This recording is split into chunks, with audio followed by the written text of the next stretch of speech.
Hello friends, कैसे हैं आप लोग। मेरे चैनल रूही एडुकेटर पे आप लोगों का बहुत बहुत वेलकम है फ्रेंड्स। और आज मैं आप लोगों के लिए जो चैप्टर लेकर के आई हूँ वो है रेस्पिरेशन इन प्लांट्स। और इसके पहले मैं फोटोसिंथेसिस पढ़ा चुकी हूँ, तो आप लोग वो सभी लेक्चर्स देख लीजिएगा फ्रेंड्स। जितनी भी चीज़ें पढ़ा रही हूँ अपने चैनल पे वो एग्ज़ाम पॉइंट ऑफ व्यू से बहुत इंपॉर्टेंट है, और जो भी टॉपिक ज़्यादा इंपॉर्टेंट हैं उनको मैं पहले कवर करने की कोशिश करती हूँ। तो देखिए फ्रेंड, जैसे कि आप सभी लोगों को पता है कि वैकेंसीज़ आ चुकी हैं, DSSB में भी वैकेंसीज़ आई हुई हैं, और TGT PGT में भी वैकेंसी यूपी में भी आया हुआ है। और आगे भी जो अपकमिंग एग्ज़ाम्स हैं उनके लिए भी, या जो भी कैंडिडेट बायो के एग्ज़ाम्स की प्रिपरेशन कर रहे हैं उन सभी के लिए बहुत ही इंपॉर्टेंट है और बहुत ही अच्छे लेक्चर्स हैं।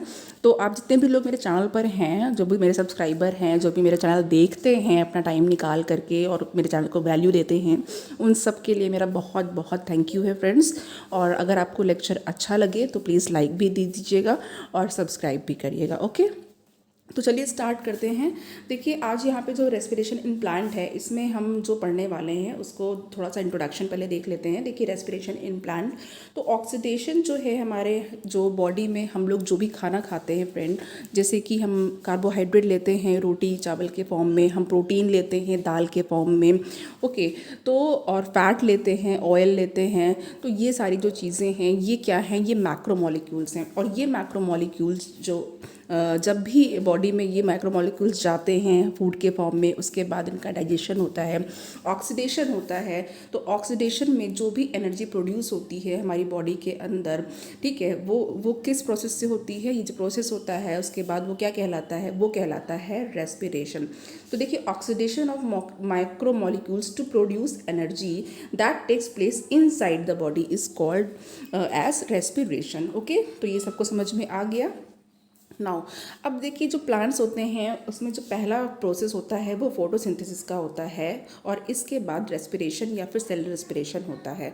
ओके, सबसे पहले क्या होगा, फोटोसिंथेसिस होगा। फोटोसिंथेसिस में जो ग्रीन प्लांट हैं और जो उनकी जो लीफ हैं वो फोटोसिंथेसिस के थ्रू जो फूड है, ग्लूकोज है, वो बनाती है, जो कि बाद में स्टार्च में कन्वर्ट हो जाता है। देन उसके बाद फिर रेस्पिरेशन का प्रोसेस होता है जिसको सेलुलर रेस्पिरेशन भी कहते हैं।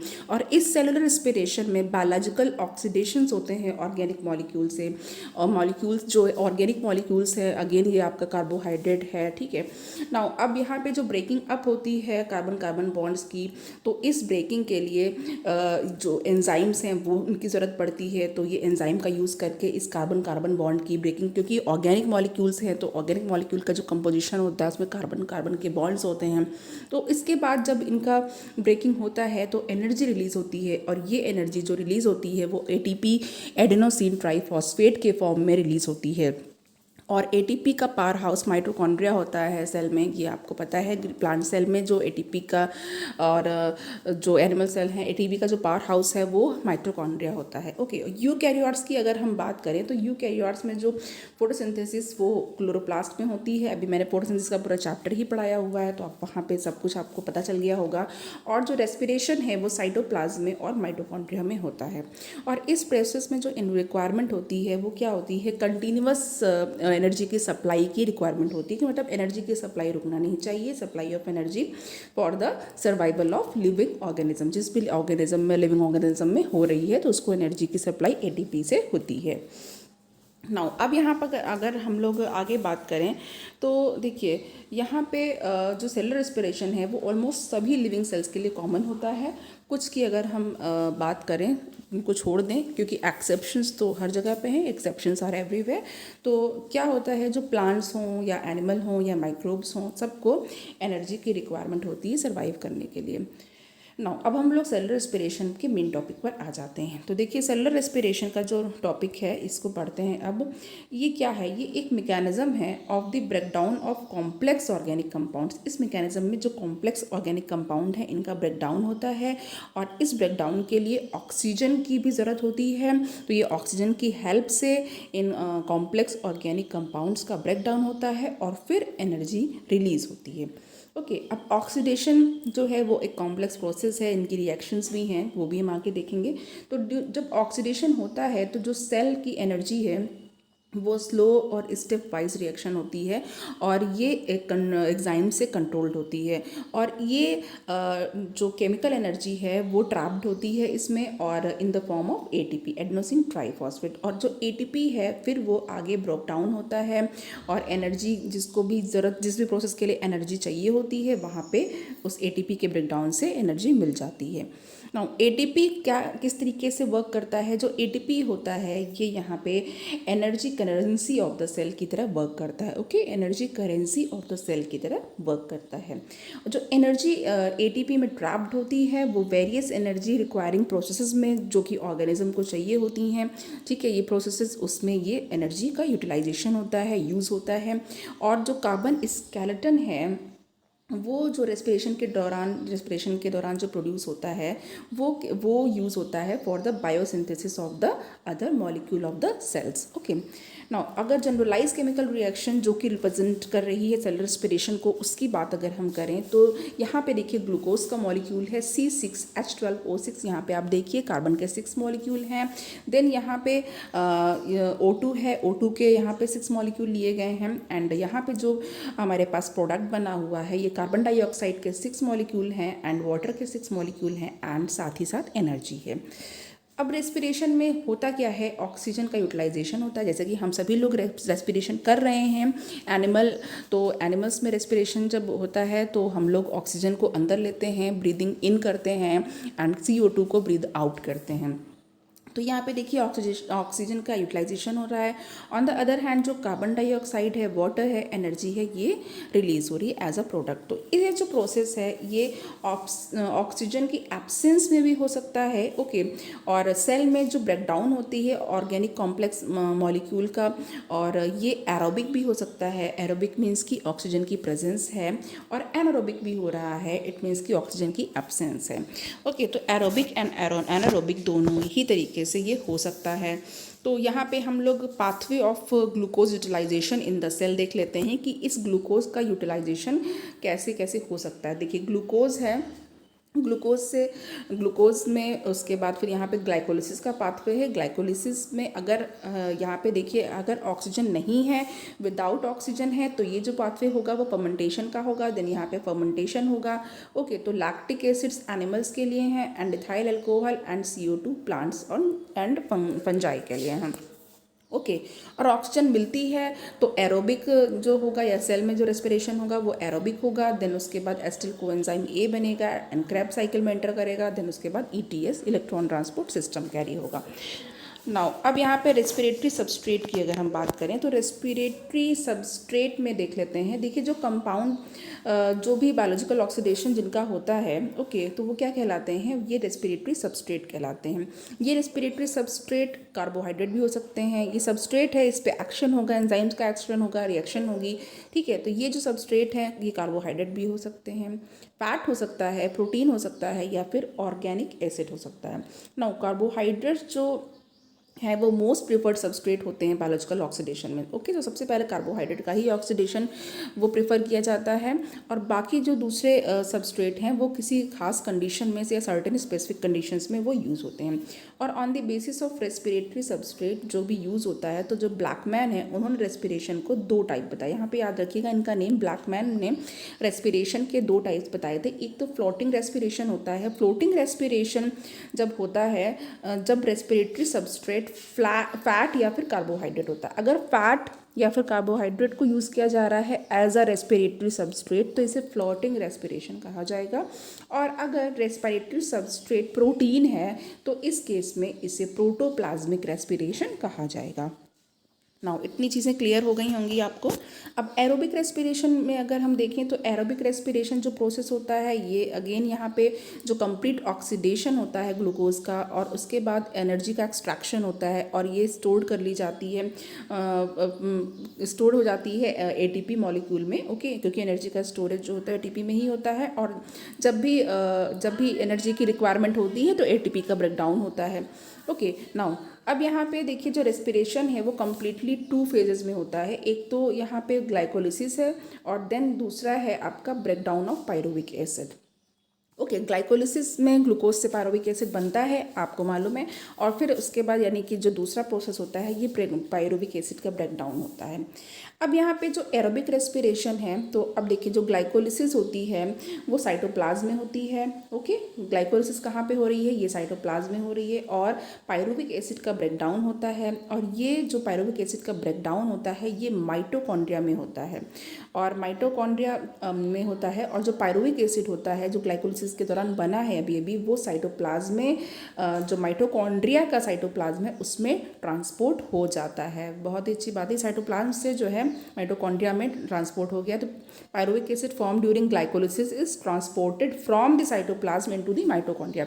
तो यहाँ पे जो साइटोप्लाज्म से कहाँ पे ट्रांसपोर्ट हो गया, अब माइटोकॉन्ड्रिया में ट्रांसपोर्ट हो चुका है पायरुविक एसिड। अब यहाँ पे जो रेस्पिरेटरी इवेंट्स हैं एरोबिक रेस्पिरेशन के लिए वो हम देखेंगे नेक्स्ट स्लाइड में। तो ग्लाइकोलिसिस हम लोग देख लेते हैं। ग्लाइकोलिसिस के प्रोडक्ट्स के बारे में पूछा जाता है, कौन से एंजाइम यूज़ हो रहे हैं इसके बारे में एग्जाम में पूछा जाता है, and it all depends on the examiners mood. Okay, तो यहाँ पे जो कॉमन स्टेप है वो देख लेते हैं। सबसे पहले देखिए जो कॉमन स्टेप है रेस्पिरेशन का, तो ये ग्लाइकोलिसिस, ग्रीक में ग्लाइकोज मीन्स होता है शुगर एंड लाइसिस मीन्स होता है स्प्लिटिंग।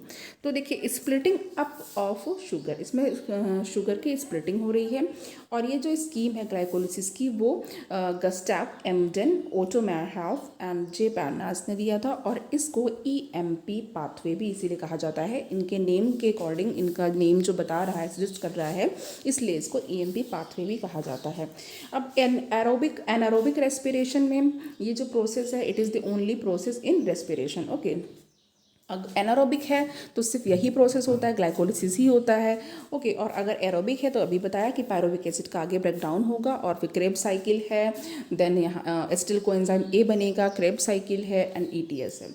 तो देखिए ग्लाइकोलिसिस वो साइटोप्लाज्म में होता है। सबसे पहले तो ये पता होना चाहिए कि ग्लाइकोलिसिस की प्रोसेस कहाँ पे अगर हो रही है, कहाँ पे हो रही है। ठीक है, तो ये सेल के साइटोप्लाज्म में होता है, और जितने भी लिविंग सेल्स हैं उन सब में होता है। एग्जाम में ये क्वेश्चन आया था कि ये लिविंग सेल्स में है या नॉन लिविंग में, ये एरोबिक में हो सकता है या एनारोबिक में हो सकता है। तो आपको जैसा कि पता है कि ये एक कॉमन प्रोसेस है एरोबिक एंड एनारोबिक दोनों के लिए। तो यहाँ पे ग्लाइकोलिसिस जो है ये यहाँ पे इसको कैसे डिफाइन कर रहे हैं, ये क्या है, process of partial oxidation of glucose है।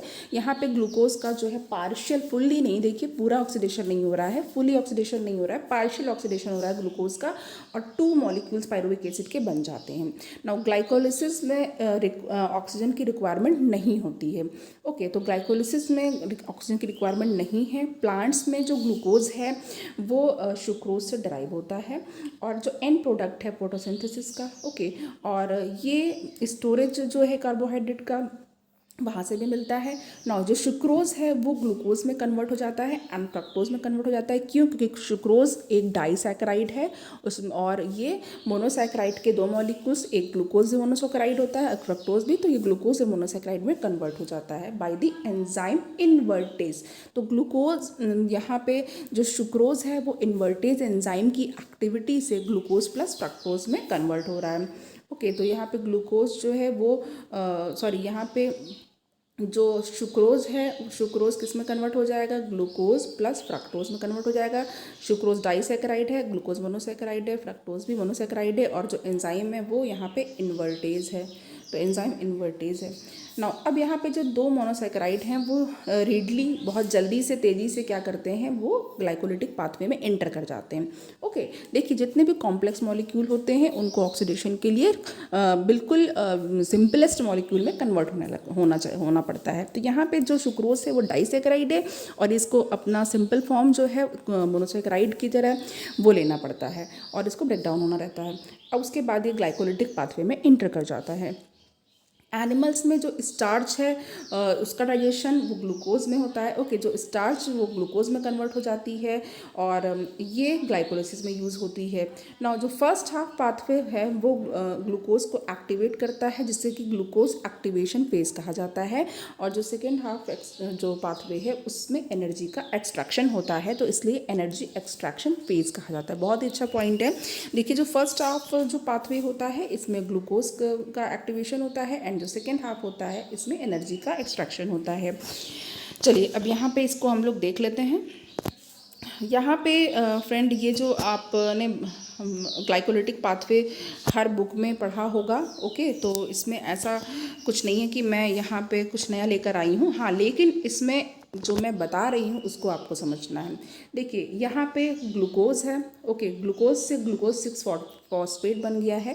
अब यहाँ पे ग्लूकोज से ग्लूकोज 6 फॉस्फेट बन गया है तो एंजाइम हेक्सोकाइनेज की एक्टिविटी में हुआ है ये।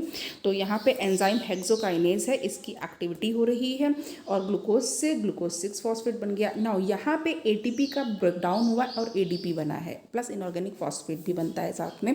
तो अब यहाँ पे जो ग्लूकोज से ग्लूकोज 6 के फॉस्फेट के बनने में एक एटीपी का यूज़ हुआ है, एंजाइम हेक्सोकाइनेज का यूज़ हुआ है। नाउ ग्लूकोज 6 फॉस्फेट यहाँ पे फ्रक्टोज 6 फॉस्फेट में कन्वर्ट हो जा रहा है। एंड ये जो है एक्टिविटी ग्लूकोज फॉस्फेट आइसोमरेज के प्रेजेंस में होती है। अब यहाँ पे देखिए आइसोमराइजेशन हो रहा है दोनों मॉलिक्यूल का, इसीलिए यहाँ पर डबल एरो लगा हुआ है। ओके, ये दोनों आपस में इंटरकन्वर्टेबल हैं। नाउ अब यहाँ पे अगर हम फ्रक्टोज 6 फॉस्फेट की बात करें तो fructose 6 phosphate fructose 1,6 bis phosphate में कन्वर्ट हो रहा है। यहाँ पे अगेन एटीपी का यूज़ हो रहा है और एटीपी का यूज़ होकर के एडीपी बन रहा है और ये एंजाइम यहाँ पे जो यूज़ होगा वो होगा फॉस्फोफ्रक्टोकाइनेज। ओके, नाउ यहाँ पे अब देखते हैं हम लोग जो फ्रक्टोज 1,6 बिस फॉस्फेट है और यहाँ पे डाई हाइड्रोक्सीस्टोन फॉस्फेट है, एल्डोलेज के प्रेजेंस में यहाँ पे ये बन रहा है और यहाँ पे देन अगेन ये लोग इंटरचेंजेबल हैं और ये ग्लिसरॉल्डिहाइड 3 फॉस्फेट में भी कन्वर्ट हो जाता है।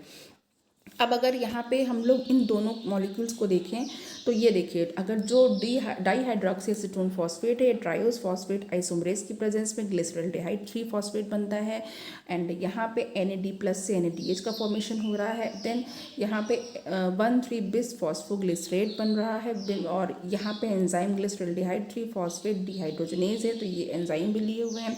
नाउ देन फॉस्फोग्लिसरेट काइनेज की प्रेजेंस में ये जो मॉलिक्यूल है ये 3 फॉस्फोग्लिसरेट में कन्वर्ट हो जा रहा है। उसके बाद ग्लिसरेट म्यूटेज की प्रेजेंस में ये 2 फॉस्फोग्लिसरेट में कन्वर्ट हो रहा है। देन उसके बाद फॉस्फोइनोइल पायरुवेट जिसको कि पेप कहते हैं, ये कन्वर्जन हो रहा है। तो यहाँ पे ये आपको इंपॉर्टेंट याद रखना है कि एनोलेज की प्रेजेंस में 2 फॉस्फोग्लिसरेट वो फॉस्फोइनोइल पायरुवेट पेप में कन्वर्ट होता है एंड देन पायरुवेट काइनेज के प्रेजेंस में ये पायरुवेट में कन्वर्ट हो जाता है। अब एटीपी का जनरेशन देखिए इस स्टेप पर हुआ है जब 1,3 बिस फॉस्फोग्लिसरेट वो जब 3 फॉस्फोग्लिसरेट में कन्वर्ट हो रहा है तो एटीपी का जनरेशन हुआ है और ये लास्ट जो स्टेप है इसमें भी एटीपी का जनरेशन हुआ है, 2 एटीपी हमें मिल गया। अगर हम लोग इधर साइड के पाथवे में ग्लिसरॉल्डिहाइड 3 फॉस्फेट के आगे का देखते हैं कि क्या फेट रहा, तो ये देखिए ग्लिसरॉल्डिहाइड 3 फॉस्फेट से 1,3 बिस फॉस्फोग्लिसरेट बना। देन उसके बाद इसका कन्वर्जन हुआ 3 फॉस्फोग्लिसरेट में, देन 2 फॉस्फोग्लिसरेट में ये, और उसके बाद फॉस्फोइनोल पायरुवेट पेप एंड फिर पायरुवेट। ओके, सारा प्रोसेस सेम है, एंजाइम्स भी लगभग सेम है। तो चलिए अब यहाँ पे हम लोग अब जो ग्लाइकोलिटिक पाथवे डिस्कशन करने के बाद हम लोग नेक्स्ट यहाँ पे ग्लाइकोलिसिस जो प्रोसीड होती है उसके जो स्टेप्स हैं वो भी एक बार देख लेते हैं। वो डायग्रामेटिक रिप्रेजेंटेशन था, यहाँ पे अब हम लोग थ्योरी के फॉर्म में देखते हैं।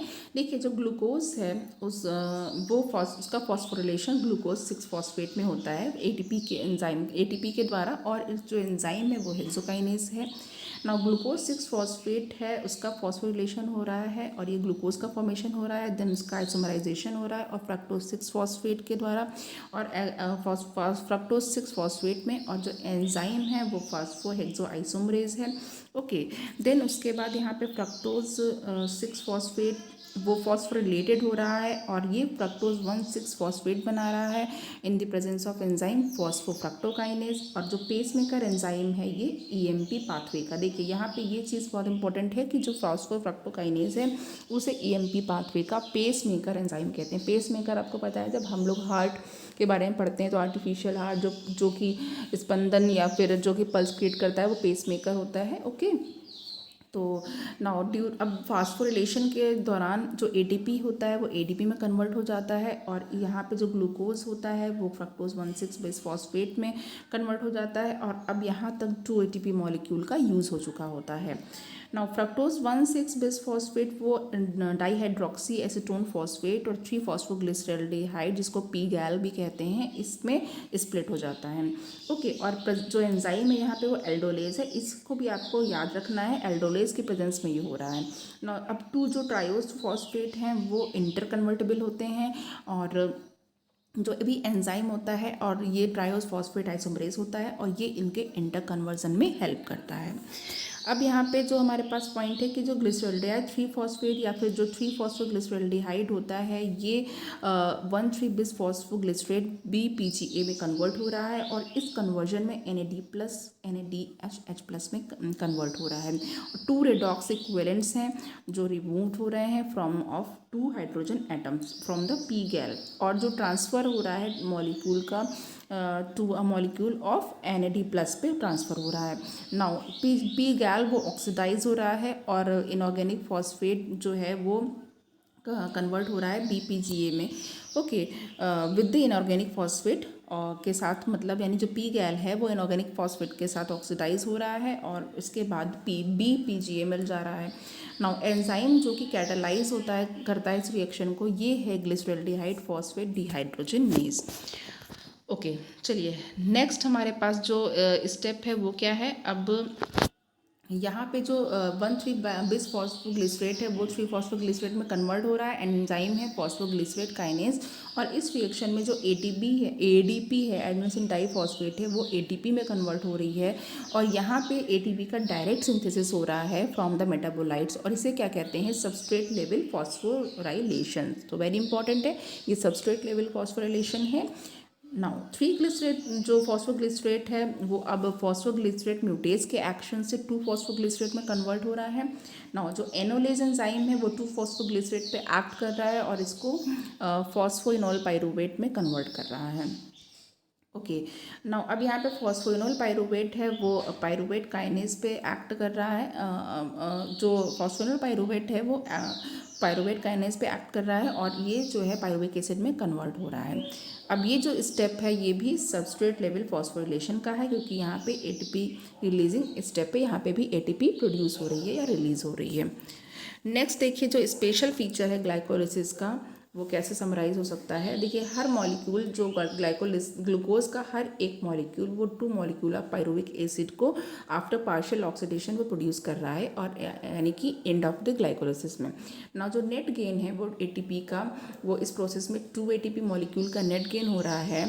4 ATP मॉलिक्यूल फॉर्म होते हैं, लेकिन 2 ऑलरेडी ही रिएक्शन में यूज़ हो चुके होते हैं, जो कि मैंने आपको ग्लाइकोलिसिस के पाथवे में बताया है।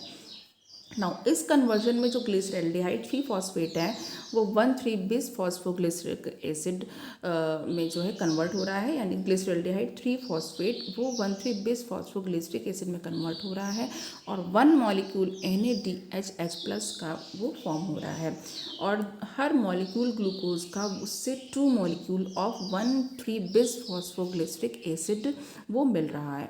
नाउ अब यहाँ पे हर एक मॉलिक्यूल जो ग्लूकोज का है उससे 2 मॉलिक्यूल ऑफ NADH2 भी बन रहे हैं।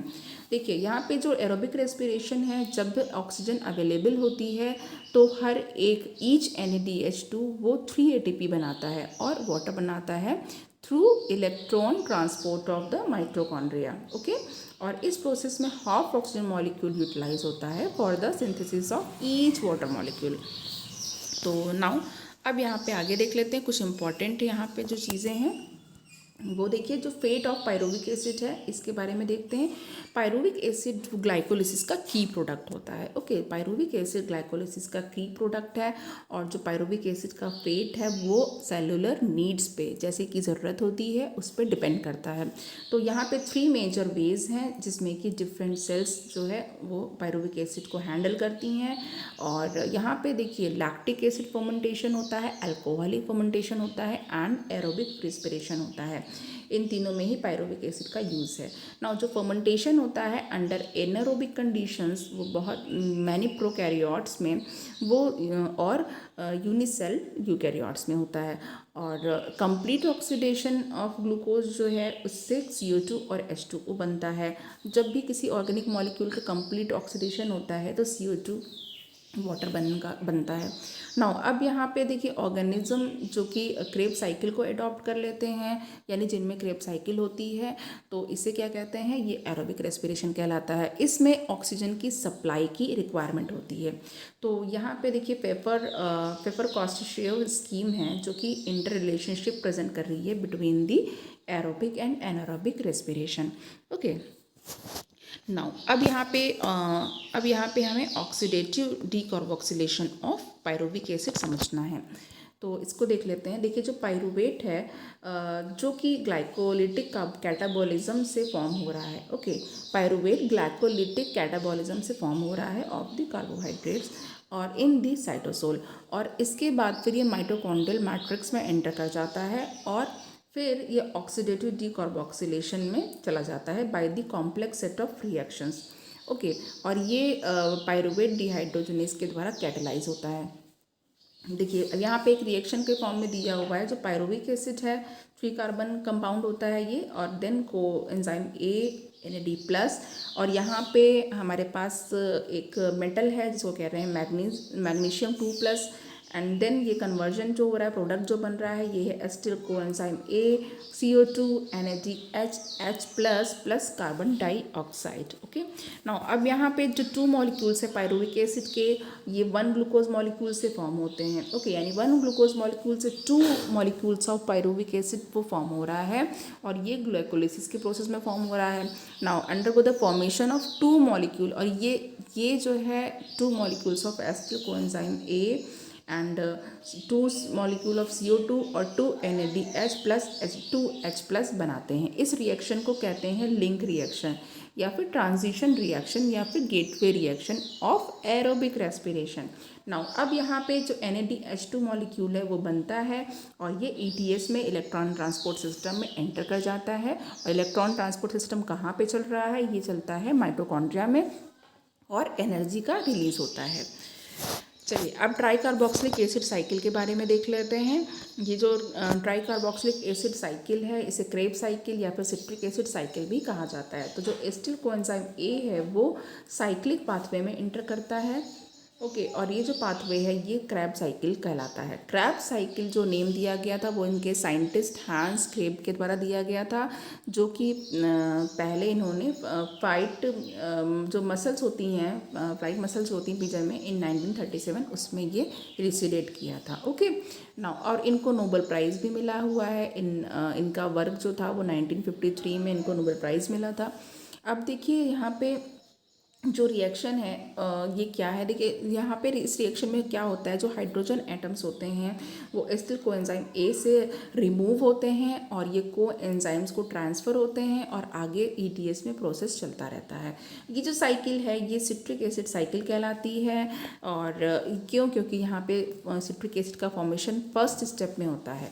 नाउ TCA साइकिल भी कहलाती है, क्यों, क्योंकि जो इंटरमीडिएट कंपाउंड्स होते हैं वो साइकिल के वो 3 कार्बोक्सिलिक ग्रुप के होते हैं। ओके, एंड जो रिएक्शन है क्रेब साइकिल की, उसको ऑक्सीजन का प्रेजेंस चाहिए होता है। ऑक्सीजन की प्रेजेंस इसके लिए रिक्वायर्ड होती है, और ये माइटोकॉन्ड्रियल मैट्रिक्स में कन्फाइंड होती है। नाउ ये जो साइकिल है ये कॉमन ऑक्सीडेटिव पाथवे की तरह सर्व की जाती है for the carbohydrates, fats and proteins. जितने भी एंजाइम्स हैं वो माइटोकॉन्ड्रियल मैट्रिक्स में सॉल्युबल होते हैं, लेकिन एक एंजाइम जो सक्सिनेट डिहाइड्रोजनेज है वो इनर माइटोकॉन्ड्रियल मेम्ब्रेन पे अटैच्ड पाया जाता है। वेरी इंपॉर्टेंट है, यहाँ पे इसको बहुत ध्यान से देखिएगा। जितने भी एंजाइम्स हैं यहाँ पे इस साइकिल के लिए, ये सब माइटोकॉन्ड्रियल मैट्रिक्स में डिसॉल्व रहते हैं, सॉल्युबल रहते हैं, लेकिन एक एंजाइम सक्सिनेट डिहाइड्रोजनेज है ये इनर माइटोकॉन्ड्रियल मेम्ब्रेन में पाया जाता है, वहाँ से अटैच्ड रहता है। ओके, नेक्स्ट हमारे पास है क्रेब साइकिल का जो प्रोसीड है वो आगे उसको देख लेते हैं। तो देखिए यहाँ पे जो क्रेब साइकिल है वो कैसे प्रोसीड कर रही है, इसके लिए ओके यहाँ पे देखिए जो क्रेब साइकिल को हम बता रहे हैं, यहाँ पे प्रोसीड कैसे करेगा। ये जो स्टार्ट है वो सबसे पहले तो जो एसिटिल ग्रुप है फ्रेंड, एसिटिल ग्रुप है वो ऑक्जेलो एसिटिक एसिड के साथ इसका कंडेंसेशन होगा। ओके। और वाटर के साथ इसका कंडेंसेट मतलब कि जो एसिटिल ग्रुप है वो ऑक्सैलोएसिटिक एसिड के साथ और वाटर के साथ कंडेंस होगा, और देन उसके बाद सिट्रिक एसिड की यील्ड होगी, और ये जो रिएक्शन है ये सिट्रेट सिंथेटेज के साथ कैटालाइज होगी, और जो मॉलिक्यूल है वो उसको एंजाइम ए का वो रिलीज्ड होगा। Now, oxidative decarboxylation of pyruvic acid और formation of acetyl coenzyme A. तो यहाँ पे जो पायरुवेट है फ्रेंड उसको देखते हैं। पायरुवेट जो कि ग्लाइकोलिटिक कैटाबॉलिज्म ऑफ कार्बोहाइड्रेट में फॉर्म होता है इन दी साइटोसोल। ओके, साइटोसोल में ये ग्लाइकोलिटिक कैटाबॉलिज्म ऑफ कार्बोहाइड्रेट में ये फॉर्म होता है, और इसके बाद ये माइटोकॉन्ड्रियल मैट्रिक्स में एंटर कर जाता है, और फिर वहाँ पे इसका ऑक्सीडेटिव डीकार्बोक्सिलेशन होता है by the complex set of reactions. बहुत सारी कॉम्प्लेक्स रिएक्शंस होती हैं वहाँ पे, और ये जो एंजाइम यहाँ पे इसको रिएक्शन को कैटालाइज करता है वो है pyruvate dehydrogenase. Now pyruvic acid, यहाँ पे देखिए पायरुविक एसिड जो है ये फ्रेंड यहाँ पे मुझे ऐसा लग रहा है कि मैंने अभी स्लाइड कवर कर ली है, तो हम लोग ये वाला स्लाइड में ये वाला पार्ट नहीं कवर करेंगे। ओके, हम लोग ये वाला पार्ट कवर करेंगे। तो देखिए यहाँ पे फ्रेंड्स क्रेब साइकिल जो प्रोसीड कर रही है इसको देखते हैं। ये थोड़ा कन्फ्यूज़न हो गया था, सॉरी फॉर दैट। नाउ यहाँ पे जो कंडेंसेशन है ये वाला पार्ट मैंने ले लिया है। देखिए अब जो सिट्रिक एसिड है वो सिस एक्वेनेटिक एसिड में कन्वर्ट होता है बाय द एक्शन ऑफ एक्वेनेटेज। अब ये जो सिस एक्वेनेटिक एसिड है ये आइसोसिट्रेट में कन्वर्ट हो जा रहा है by the same enzyme. Same enzyme जो सिस एक्वेनेटिक एसिड को आइसोसिट्रेट में कन्वर्ट करता है, और इन दिस मैनर जो सिट्रेट है वो आइसोमराइज हो जाता है और आइसोसिट्रेट बना लेता है। फ्रेंड ये जो मैं बता रही हूँ ये आपको आगे साइकिल के फॉर्म में भी देखने को मिलेगी। तो अभी यहाँ पे हम लोग देख लेते हैं। नाउ आइसोसिट्रेट वो ऑक्जेलोसक्सिनेट में चेंज होता है। वन मॉलिक्यूल NaDH2 का वो प्रोड्यूस हो रहा है, और ऑक्जेलोसक्सिनेट 6 कार्बन कंपाउंड है। ये अल्फा कीटोग्लूटरिक एसिड जो कि 5 कार्बन कंपाउंड है उसमें कन्वर्ट हो जाता है। Now alpha ketoglutaric dehydrogenase complex वो अल्फा कीटोग्लूटेरिक एसिड पे वर्क करता है और इसको 4 कार्बन कंपाउंड सक्सिनिल कोएंजाइम ए में कन्वर्ट कर देता है। नाउ इस स्टेप पे जो CO2 है वो रिलीज होती है, और Na+ वो NaDH+ में रिड्यूस हो जाती है। नाउ नेक्स्ट यहाँ पे है और जो सक्सिनेट है थायोकाइनेज कैटालाइज कर रहा है कन्वर्जन ऑफ सक्सिनिल कोएंजाइम ए को, और ये सक्सिनिक एसिड को बनाता है। नाउ इस स्टेप में जो कोएंजाइम ए है वो रिलीज हो रहा है और एक मॉलिक्यूल GTP का बन रहा है फ्रॉम द GTP। अब यहाँ पे जो सबस्ट्रेट लेवल फॉस्फोरिलेशन है, ओके, तो जो कपल्ड रिएक्शन है GTP की वो जो GTP में कन्वर्ट हो रहा है with the simultaneous synthesis of, अब यहाँ पे साथ साथ ADP से बन रही है। नाउ फ्यूमेरिक एसिड बन रहा है नेक्स्ट स्टेप में, और ये कैसे बनता है, सक्सिनिक एसिड से बन जाता है। नाउ इस रिएक्शन की जो रिएक्शन है वो सक्सिनेट डिहाइड्रोजनेस से वो कैटालाइज हो रही है।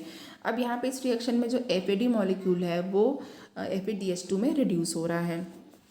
नाउ मैलिक एसिड जो बनता है वो फ्यूमरेज के एक्शन से बनता है, जब फ्यूमरेज का एक्शन फ्यूमेरिक एसिड पर होता है, यानी कि जो फ्यूमेरिक एसिड है उससे मैलिक एसिड बनता है। इस जो स्टेप है इसमें वाटर मॉलिक्यूल का एडिशन होता है। नाउ रिजनरेशन है ऑक्जेलोएसिटिक एसिड का, ये लास्ट स्टेप है, और ये क्या करता है ये मैलिक डिहाइड्रोजनेस के द्वारा कैटालाइज हो रहा है, और यहाँ पे NAD+ से NADH+ में रिडक्शन भी हो रहा है। क्यों? क्योंकि जो मैलिक एसिड से हाइड्रोजन का रिमूवल हो रहा है। अब यहाँ पे देखिए साइकिल का जो है इसको भी देख लेते हैं हम लोग। तो ये क्रैब साइकिल है, सभी के पास ये साइकिल होगी। ओके, हर बुक में बनी रहती है जब भी हम लोग बॉटनी की बुक पढ़ते हैं। और यहाँ पे देखिए पायरुविक एसिड है। ओके, पायरुविक एसिड जो 3 कार्बन कंपाउंड है यहाँ पे एसिटिल कोएंजाइम ए में कन्वर्ट हो गया, ये 2 कार्बन कंपाउंड है, और यहाँ पे जो एंजाइम है वो पायरुवेट डिहाइड्रोजनेस कॉम्प्लेक्स है, इसके एक्शन से कन्वर्ट हो गया है। NAD से NADH+ H+ बन रहा है, रिडक्शन हो रहा है, एक CO2 बाहर निकल रहा है, इट मीन्स की डिकार्बोक्सिलेशन हो रहा है। ओके, और यहाँ पे देखिए कोएंजाइम ए है वो भी यहाँ पे कॉम्प्लेक्स हो रहा है। अब जो पहला प्रोडक्ट बना है वो सिट्रिक एसिड बना है। नाउ अब और ये जो एंजाइम है सिट्रेट सिंथेज है, देन एसिट्रिक एसिड सिस एकोनिटिक एसिड में कन्वर्ट हो रहा है, उसके बाद आइसोसिट्रेट में कन्वर्ट हो रहा है, देन आइसोसिट्रेट से ऑक्जेलोसक्सिनिक एसिड बन रहा है और ऑक्जेलोसक्सिनिक एसिड अल्फा कीटोग्लूटरिक एसिड में कन्वर्ट हो रहा है एंड देन यहाँ पे सक्सिनिल कोएंजाइम में कन्वर्जन हो रहा है। Succinyl coenzyme A succinic acid बना रहा है, succinic acid fumaric acid and fumaric acid से malic acid and then oxaloacetic acid. Okay, तो यहाँ पे अब हर स्टेप पे एंजाइम्स हैं, एंजाइमेटिक रिएक्शन है टोटल। तो ये देखिए यहाँ पे एक्विनाइटेज एंजाइम है, यहाँ पे आइसोसिट्रेट डिहाइड्रोजनेस एंजाइम प्लस यहाँ पे एक बात याद रखनी है कि मैग्नीज 2+ आयन भी है यहाँ पे। और ये जो स्टेप है ये डीकार्बोक्सिलेशन का स्टेप है एंड यहाँ पे जो अल्फा कीटोग्लूटेरिक डिहाइड्रोजनेस कॉम्प्लेक्स है उसके एक्शन से ये हो रहा है, ये भी डीकार्बोक्सिलेशन का स्टेप है। CO2 बाहर निकल रही है। यहाँ पे सक्सिनेट थायोकाइनेस की प्रेजेंस में GDP से GTP बन रहा है, एनर्जी प्रोड्यूस हो रही है ये भी। और FAD से FADH2 बन रहा है सक्सिनेट डिहाइड्रोजनेस एंजाइम की प्रेजेंस में। सक्सिनिक एसिड जो है वो फ्यूमेरिक एसिड में कन्वर्ट हो रहा है।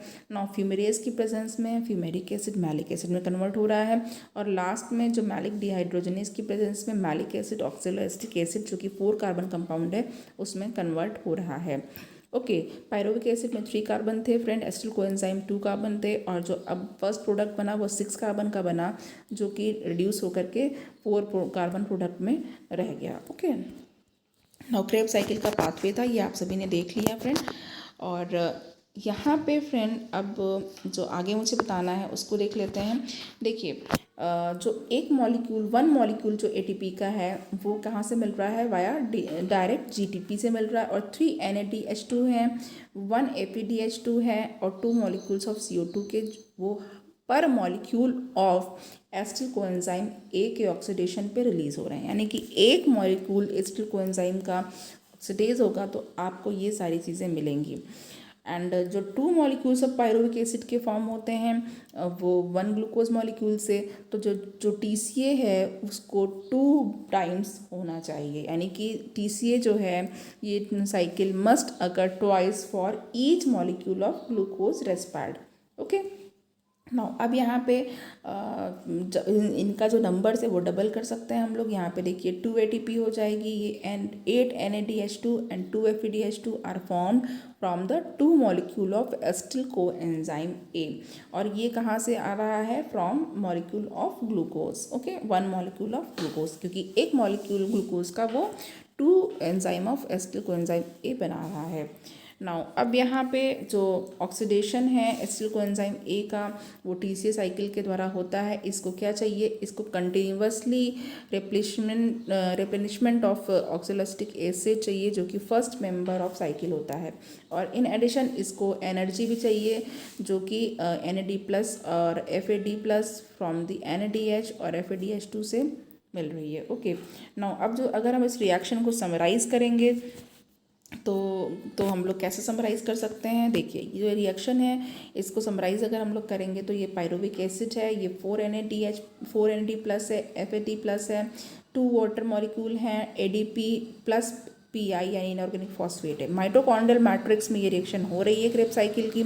यहाँ पे 3 कार्बन डाइऑक्साइड जनरेशन हो रहा है क्योंकि यहाँ पे 3 बार डीकार्बोक्सिलेशन हुआ है। आपने देखा, एक बार ये है, एक बार यहाँ पे है और एक बार आगे है, यहाँ पे हम लोग साइकिल में देख सकते हैं।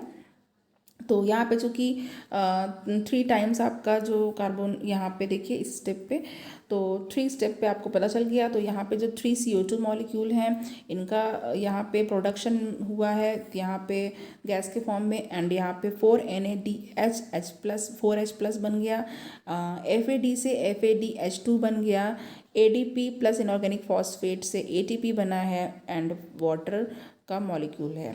ओके, तो ये जो रिएक्शन है ये फ्रेंड आपको याद होनी चाहिए। ये क्रेब्स साइकिल की समराइज्ड रिएक्शन आपको याद होनी चाहिए कि इसमें क्या हो रहा है, कितने मॉलिक्यूल NAD+ के हैं, कितने मॉलिक्यूल NADH+ के हैं, कितनी ATP है।